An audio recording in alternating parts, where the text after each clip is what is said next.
صدیوں پرانی بات ہے۔ کسی ملک میں شہر سے بہت دور ایک چھوٹے سی گاؤں میں ایک سلیم نامہ شخص اپنی بیوی اور 4 بچوں کے ساتھ ایک سادہ زندگی گزار رہا تھا۔ سلیم ایک سادہ اور دیہاتی شخص تھا۔ اس کی زندگی کھیتوں اور گھر کے بیچ ہی گردش کرتی ہوئی گزری۔ کھیتی باڑی ہی اس کا ایک آخری ذریعہ معاش تھا جس سے وہ اپنی بیوی ہاجرہ اور 4 بچوں کی کفالت کرتا تھا۔ دوستو، اگر آپ کا دل نرم ہے تو یہ کہانی آپ کو ضرور رلا دے گی، کیونکہ اس کہانی میں ان لوگوں کے لیے ایک خاموش پیغام ہے جو بیٹے اور بیٹی کے درمیان فرق رکھتے ہیں۔ سلیم دن بھر کھیتوں میں کام کرتا اور شام کو تھکا ہارا گھر واپس لوٹتا، لیکن جیسے ہی اس کی نظریں اپنے بیٹے عمران کے مسکراتے ہوئے چہرے پر پڑتی تو اس کی ساری تھکان دور ہو جاتی۔ ہاجرہ بھی بیٹیوں کے مقابلے اپنے بیٹے سے زیادہ محبت کرتی اور ساری توجہ عمران کو دیتی، جبکہ بیٹیاں دن بھر کام کاج میں لگی رہتی اور ماں باپ کی ایک پیار بھری نظر کے لیے ترستی تھی۔ دن مہینوں میں بدلے، مہینے سالوں میں، اور دیکھتے ہی دیکھتے اس کا ایک لوٹا بیٹا 23 برس کا ہو گیا۔ اب وہ وقت آ پہنچا تھا جس کا سلیم اور ہاجرہ نے برسوں انتظار کیا تھا، اپنے بیٹے کے گھر بسانے کا وقت۔ دونوں خوش تھے اور دل میں دعائیں لیے بیٹھے تھے کہ بیٹے کی زندگی خوشیوں سے بھر جائے۔ گاؤں میں چہل پہل تھی اور تینوں بہنیں بھی بھائی کی شادی کی تیاریوں میں مصروف تھی۔ ان کے چہرے پر ایک ایسی مسکراہٹ تھی جو مکمل نہ تھی۔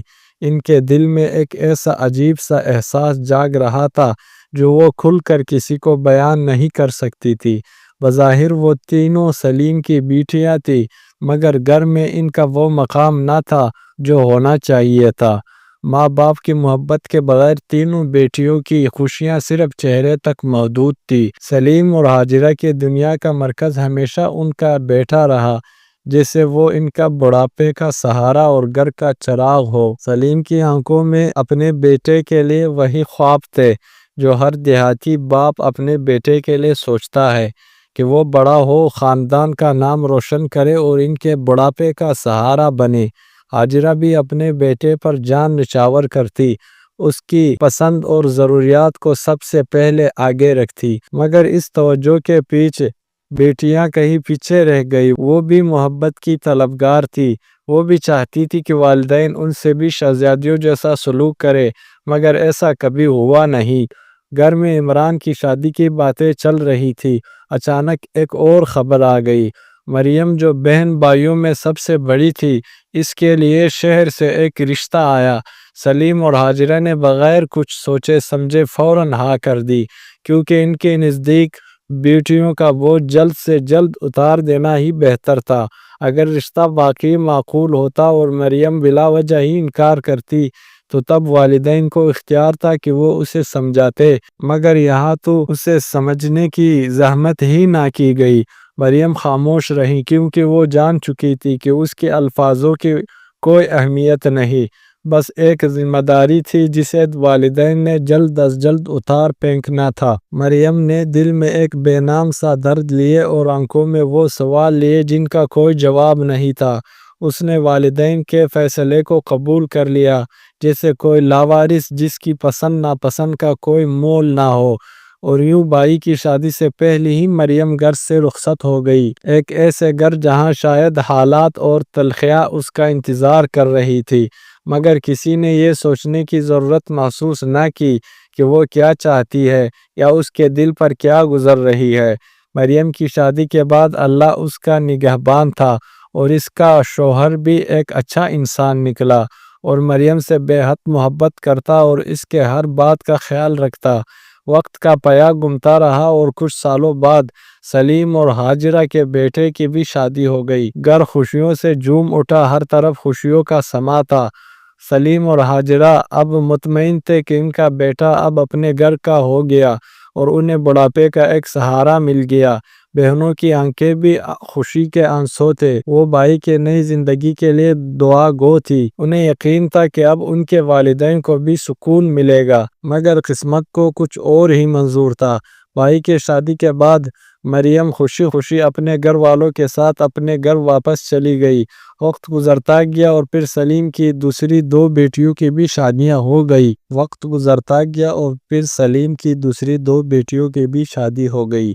وہ بھی اپنے اپنے گھروں کی ہو گئی اور یوں سلیم اور ہاجرہ کے لیے زندگی کا ایک نیا دور شروع ہوا۔ اب ان کی ساری امیدیں اور سہارے بیٹے اور بہو پر تھا۔ وہ یہی سوچتے تھے کہ اب بڑھاپے میں ان کا بیٹا ان کے ساتھ دے گا اور وہ ہی انہیں سنبھالے گا، کیونکہ انہوں نے اپنے بیٹے عمران کو بڑے ناز و نیاز سے پالا تھا اور اسے بے حد محبت دی تھی۔ اب والدین بھی اپنے بیٹے سے اسی محبت کی امید لگائے بیٹھے تھے، لیکن قسمت کو کچھ اور ہی منظور تھا۔ وقت کے ساتھ ساتھ بیٹے کے رویے میں سختی آتی گئی اور وہ پہلے جیسے شفقت بھرے لمحات ماضی کے یاد بنتے چلے گئے۔ کچھ عرصہ بعد والدین کے لیے عمران کا لہجہ تلخ ہوتا گیا اور پھر وہ وقت بھی آ گیا جب وہ اسے بدتمیزی کرنے لگا، جیسے وہ اس کے کچھ بھی نہیں لگتے۔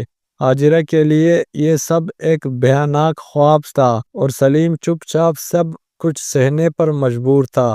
دل پر پتھر رکھ کر وہ بیٹے کے بدلے ہوئے رویوں کو برداشت کر رہے تھے، لیکن اندر ہی اندر ٹوٹتے جا رہے تھے۔ وقت کے ساتھ سلیم کمزور ہوتا چلا گیا اور بڑھاپے نے اسے گھیر لیا۔ اب وہ چاہتا تھا کہ اس کا بیٹا زمینداری سنبھالے، کھیتوں میں کام کرے تاکہ وہ خود کچھ آرام کر سکے، مگر آرام پسند بیٹا سخت محنت کا عادی نہ تھا۔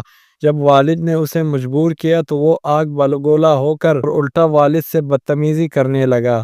والد کے زیادہ زور دینے پر ایک دن تو حد ہی ہو گئی جب عمران زیادہ غصے میں آ گیا اور اس نے اپنے باپ پر ہاتھ اٹھا دیا اور اس کے بعد وہ اپنی بیوی کے ساتھ گھر چھوڑ کر چلا گیا، جیسے یہ سب اس کے لیے کوئی معنی ہی نہیں رکھتا ہو۔ اب سلیم اور ہاجرہ بالکل اکیلے رہ گئے۔ بیٹیاں دور بیاہی جا چکی تھی اور بیٹا بھی انہیں تنہا چھوڑ چکا تھا۔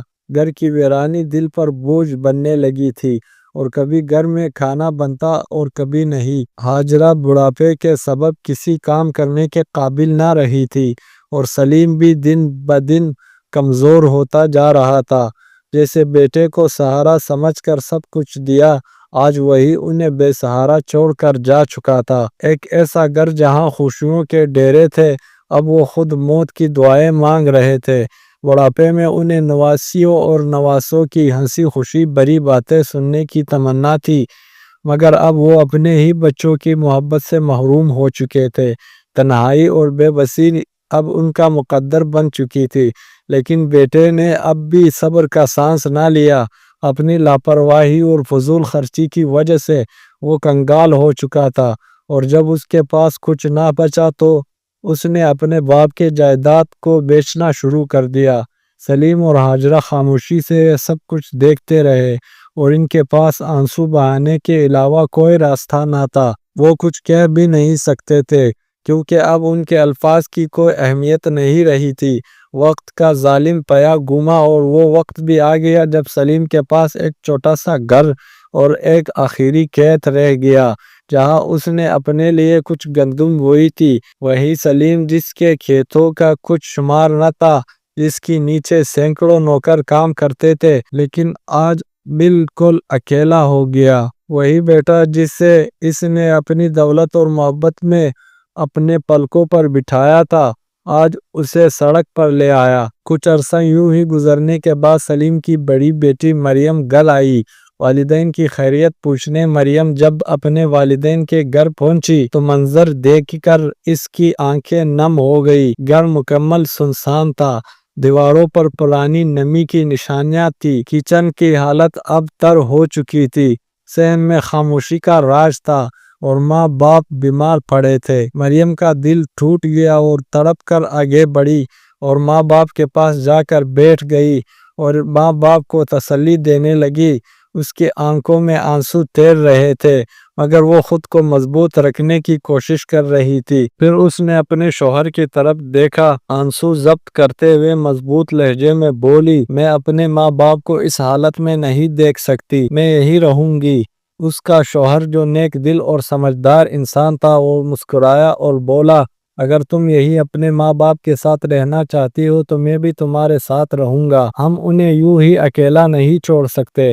یہ سن کر مریم کی آنکھوں میں تشکر کے آنسو آ گئے۔ اس نے شوہر کے ہاتھ کو تھام لیا اور والدین کی طرف دیکھنے لگی، جو حیرت اور ندامت کے ساتھ اپنی بیٹی کی طرف دیکھ رہے تھے۔ یہ وہ لمحہ تھا جب والدین کی زندگی دوبارہ بہتری کی طرف جانے لگی۔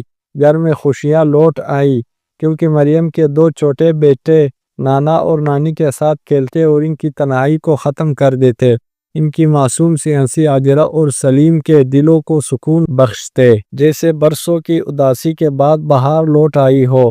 مریم اور اس کا شوہر ہر طرح سے والدین کا خیال رکھنے لگا۔ کھانے پینے کا سامان، دوائیاں اور مزید ضروریات کا سامان داماد خود لے آتا، یہاں تک کہ سلیم کا بقیہ کھیت بھی سنبھال لیا۔ داماد نے گندم کاٹ کر کلیان بھر دیے اور کھیتوں کے کاموں میں دلچسپی لینے لگا۔ سلیم کے دل کو ایک نئی تسلی ملی کہ شاید وقت نے اس سے جو کچھ بھی چھینا تھا وہ کسی نہ کسی صورت میں اسے واپس مل رہا ہے۔ لیکن ایک دن پھر تقدیر نے آزمائش کا دروازہ کھٹکھٹایا۔ ایک دن سلیم داماد کے ساتھ مشکل ہی کھیت گھومنے گیا، مگر بڑھاپے اور کمزوری کے باعث بیل سے گر گیا۔ اس کے جسم پر گہرے زخم آئے اور وہ درد سے گرانے لگا۔ داماد نے فوراً آگے بڑھ کر سلیم کو اٹھایا اور فوراً حکیم کے پاس لے گیا، مگر زخم اتنے گہرے تھے کہ سلیم بمشکل ہی ہلنے کے قابل تھا۔ جب مریم نے اپنے باپ کو یہ بے بس دیکھا تو اس کی آنکھوں سے بے اختیار آنسو بہنے لگے۔ سلیم کی آنکھوں میں نمی تیرنے لگی۔ وہ اپنے لیے اپنی بیٹی کو تڑپتا دیکھ کر ایک لمحے کے لیے خاموش ہو گیا، پھر کانپتے ہوئے ہاتھوں سے اپنے سینے سے لگا کر بھری آواز میں بولا، بیٹی میں نے تمہیں ہمیشہ نظر انداز کیا، بیٹی جیسا پیار نہ دیا، مگر تم نے آج بیٹے سے بڑھ کر میرا حق ادا کر دیا۔ تم نے ثابت کر دیا کہ بیٹیاں بوجھ نہیں ہوتی، رحمت ہوتی ہے۔ مریم نے بہت درد بھرے لہجے میں کہا، نہیں ابا، آپ ایسی باتیں نہ کریں، آپ تو ہمارے لیے جنت کا دروازہ جیسے ہیں۔ سلیم کا گھر جو کبھی بیٹی کی جدائی سے ویران پڑ گیا تھا، اب ایک بار پھر سے خوشیوں اور محبت کی گرمی سے بھر چکا تھا۔ مریم کے دیکھا دیکھی اس کے دوسری بہنیں بھی والدین کی خیریت لینے آنے لگی۔ نواسے نواسیاں نانا نانی کے ارد گرد کھیلتے اور ان کے لیے ہنسی خوشی کا سامان بنتے۔ سلیم کبھی ان بچوں کو دیکھتا، کبھی اپنی بیٹیوں کو، اور دل ہی دل میں سوچتا کہ شاید اللہ نے اسے بیٹے کی محبت چھین کر بیٹیوں کی محبت سے نواز دیا ہے۔ وہ جو ہمیشہ بیٹے کے سہارے کا آس لگائے بیٹھے تھے، آج اسے احساس ہو چکا تھا کہ حقیقی سہارا وہ بیٹیاں ہیں جنہیں وہ کبھی کمزور سمجھتا تھا۔ بہت عرصہ کے بعد سلیم دنیا سے رخصت ہو گیا اور اس کے پیچھے ہاجرہ بھی نہ ٹھہر سکی، مگر ان دونوں کی آخری منزل وہی بیٹیاں بنی جہاں کبھی کم سمجھا گیا تھا۔ وہ والدین جو بیٹے کے سہارے کی امید رکھتے تھے، وہ انہیں بیٹیوں کے کندھوں پر سر رکھ کر دنیا سے چلے گئے۔